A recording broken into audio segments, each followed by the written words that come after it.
যদি আমার রাজনীতিতে আসা ভুল হয় তাহলে সব পেশার মানুষেরই তা ভুল। নাগরিক হিসেবে এটা আমার অধিকার। আমি আমার এলাকার মানুষের জন্য কাজ করতে চেয়েছি। আমি এখনো অনুভব করি মাগুরার মানুষ আমাকে চায়, এবং যদি আবার প্রতিদ্বন্দ্বিতা করি তাহলে আমিই জিতবো।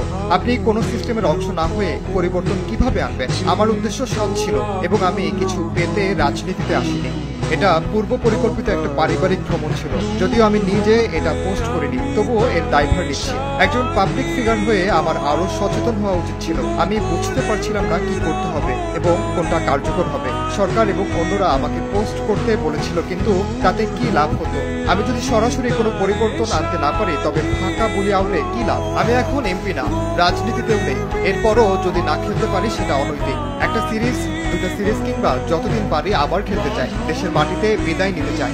কাকড়ার খামারের 35% শেয়ার আমার, বাকিটা অন্যদের। সমস্যা হলো সবাই আমাকে দোষারোপ করছে, অথচ আমি নিজের পকেটের টাকা দিয়ে খামারটা চালু রাখার চেষ্টা করেছি। শেয়ার বাজারে আমি নিজে কোনো ট্রেড করিনি, অন্য একজনের মাধ্যমে বিনিয়োগ করেছিলাম। তাতে সব টাকা ডুবে গেছে। কেউ যদি প্রমাণ করতে পারেন আমি 1 টাকা লাভ করেছি, সব দিয়ে দেব।